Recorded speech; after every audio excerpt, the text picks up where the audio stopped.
LB స్టేడియంలో ఖర్గే మాట్లాడుతున్నారు. Live ద్వారా చూద్దాం.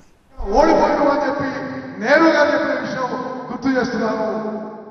अगर हम जनता के साथ नहीं घुल मिले, उनके बीच काम न करें, तो हम उसका भरोसा जीत लेने की आशा नहीं कर सकते. నిరంతరం ప్రజల్లో పనిచేయాలి. ప్రజల్లో పని చేయకుంటే వారి విశ్వాసం గెలవలేమని చెప్పి నేను మనం చేస్తున్నాను. इसीलिए मैं बोल रहा हूं, जो बूथ लेवल के लोग हैं, जो विलेज लेवल के लोग हैं, पंचायत के कार्यकर्ता है और यहाँ स्टेट लेवल के नेता है, सभी को मैं ये बोल रहा हूं, तुम्हारी पूरी शक्ति अब पार्लियामेंट इलेक्शन में लगाओ. एक तो आपने जीता, you have one the battle, but you have win the war in 2024 parliament election. Booth స్థాయి నుంచి సంతానలేమి సమస్యతో బాధపడుతున్నారా? చింతించకండి. సుమారు 90,000 జంటలకు ఆనందం నింపింది ఓఎస్ఎస్ ఫర్టిలిటీ. ఈ రోజే 7825893600 కి కాల్ చేయండి. సంతానోత్పత్తి చికిత్సపై భారీ డిస్కౌంట్లు పొందండి. గుడ్ న్యూస్ చెప్పండి. గ్రామ స్థాయి, గ్రామ పంచాయతీ స్థాయి, రాష్ట్ర స్థాయి నాయకులకి నేను విజ్ఞప్తి చేస్తున్నాను.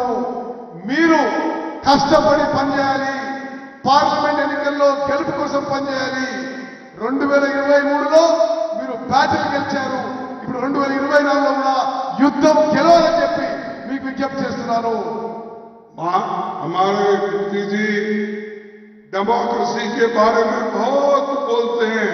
वक्त आया तो क्या कहा उन्होंने? लोकतंत्र को मजबूत करना है. ठीक है जी, मजबूत करने के लिए तो हमने संविधान लिखा है. मजबूत करने के लिए पंडित जवाहरलाल नेहरू जी ने डेमोक्रेसी की नींव डाली है. लेकिन आप क्या कर रहे हैं? अरे पार्लियामेंट में हमको बोलने भी नहीं देते. जो अपोजिशन के लोग हैं, जो कोई मुद्दा उठाते हैं, गरीबों की मुद्दा उठाते हैं, युवाओं की मुद्दा उठाते हैं, जो अन्याय अत्याचार हो रहे हैं उसका मुद्दा उठाते हैं, तो उस एमपी लोगों को बाहर डालते हैं. 146 एमपीज को उन्होंने सस्पेंड करके हाउस के बाहर डाला.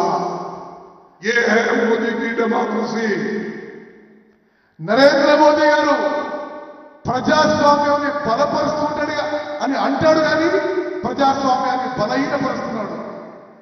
జవహర్లాల్ నెహ్రూ గారి టైంలో భారతదేశంలో ప్రజాస్వామ్యం